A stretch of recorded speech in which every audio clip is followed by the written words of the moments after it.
With the recent release of Space Marine 2, Games Workshop has seen steady growth over the last year or so. Loads more people playing the game, and loads more people painting Space Marines. So let's get into how to paint these blue guys. So over a spray primer of Macragge blue, I went straight in with the black, painting the gun, the ribbing and tubing between the joints, and the little metallic bits on the back of the backpack as well, in preparation for the metal. Once I did this, I used a dark brown to paint the chest eagle, which would later be gold. Gold goes on a lot nicer over a brown base. While had the brown out, I also painted the gun holster and also the shoulder trim, which would also be gold later on.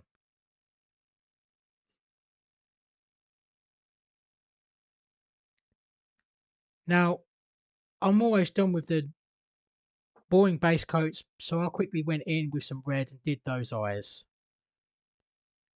Going over that purity seal, as it's called, I'd already painted that brown as well, and I went over this with a khaki bone colour. Then it was on to painting silver over the bits I wanted to be silver, namely that muzzle on the gun and a few other pieces. And then it was just touching up with Macragge blue paint. The spray can matches the blue paint really well, which is why I like using the blue can. Please subscribe while you're here. After that, it was a really fun bit of dousing this whole model in black wash. I just put this liberally all over the model, not worrying too much about where it went, just making sure it goes into all of the recesses. This is going to be removed in a moment. As you can see here, I'm using the makeup remover. It's a bit like a Q-tip, but it doesn't leave the nasty hairs stuck to the model afterwards. To wipe off the upper side of the model so it only leaves black in the recesses. You have to work quite quickly, and I used Pro Acryl black wash for this because it takes a lot longer to dry than other washes. Then it was prepping some faded ultramarine by Pro Acryl to dry brush the model.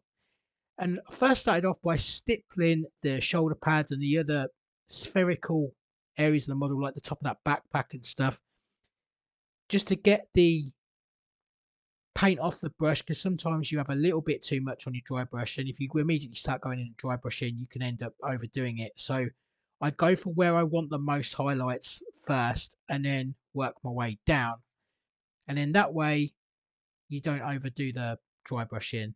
But I'm going really gentle here, and I'm using a proper dry brush, not the old style dry brushes, but these newer round ones that look a bit like makeup brushes.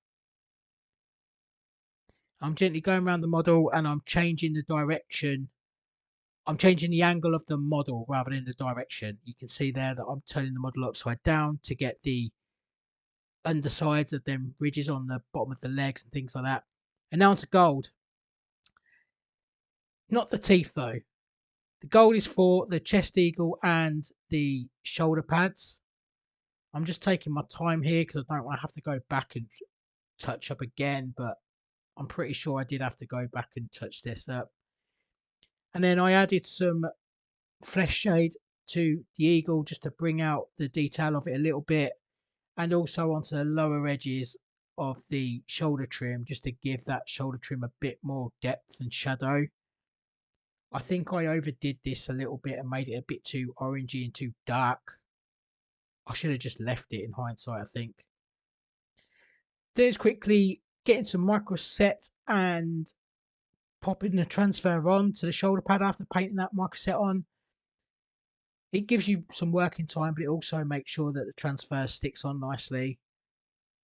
Once I'd got it placed, I dabbed off excess micro set, went over it with some micro salt to soften it some more, and then hit it with some matte varnish by the Army Painter. Just taking my time not to overdo it, but this blends the transfer into the rest of the model.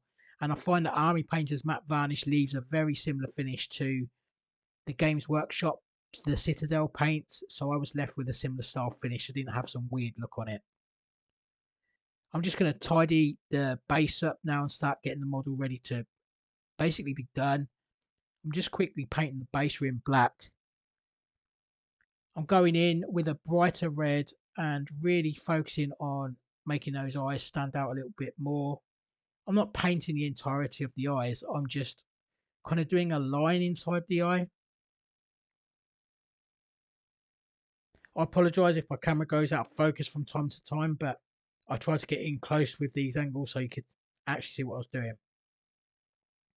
Then it's onto the base in. Now you can use any texture base you want, and you'll see what I do with this texture base and why I love it so much. But I'm just haphazardly tapping over the model with an old brush on the base, being careful not to get it on the model. But if I do get it on the feet and that, it's not the end of the world. I'm going to wipe that off with a wet brush in a moment, which you'll see me doing here. And then with that wet brush, I'm also going to incorporate a bit of that base material into like the cracks and the recesses of the boots of the miniature, and that will tie the model into the base and the surrounding, and it won't look like you've stuck a model onto a planet. It will look like it's part of that planet or that atmosphere and really help it. And I'm just using thinned out texture basing. The brush is quite wet, and I was just manipulating it and dragging it in. Here you go. Is a close up of what I'm actually doing there. So I'm wiping a bit of that excess off of one boot where I'd overdone it, and then I'm just placing it in those little recesses of the boot on the other foot. And the brush is quite wet, and yeah, there we go. This is the final model. I hope you like, and I hope you enjoy painting your Ultramarines. And please subscribe. I release videos on a weekly basis. Have a good one, and I look forward to seeing you in 2025.